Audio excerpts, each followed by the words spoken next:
You can email us like these wonderful viewers have. I believe we have a question from Tony, and it's on my paper, so I'm going to start reading it and then they'll pull it up on the screen for you as soon as they can.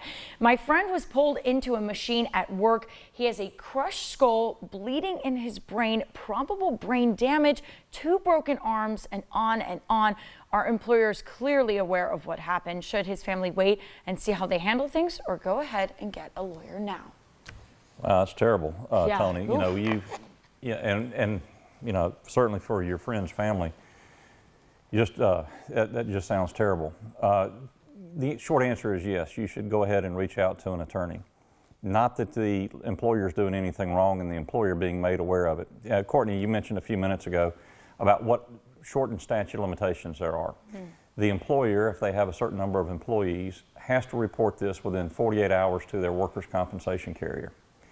Additionally, if there is a machine involved, like this one right here, you have to take a look at the machine manufacturer, to see if there is something defective in the machine. So you may have a lawsuit against the machine manufacturer for either negligent manufacturing, negligent design. There may be a claim against the employer, but the claim against the employer is going to be difficult. The claim against the employer typically is workers' compensation, where workers' compensation pays for the medical bills, pays for the time off of work, pays for rehab. The medical bills are for life. So in this situation, it might be best to do that and not sue the employer. You have to weigh that out, the risks and the benefits that are there. But you do need to get a lawyer involved, because the machine can be changed, altered, or repaired quickly in such a manner that it is now altered from its post-accident condition. Said a mouthful right then.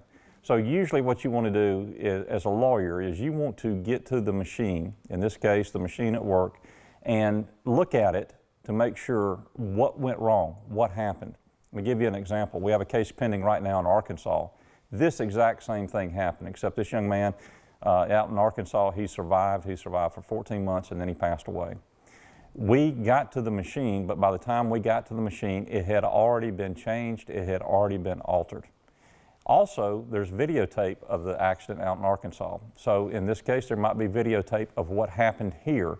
So the employer may have a video function affiliated with the machine, actually part of the machine design, or the employer just may happen to have a video of that area, and that video gets overwritten. It gets written over time, and Brian, I know you've had that happen in a couple of cases where you've sent out letters of preservation of video and letters of preservation for the machines or the automobile, and the evidence disappears.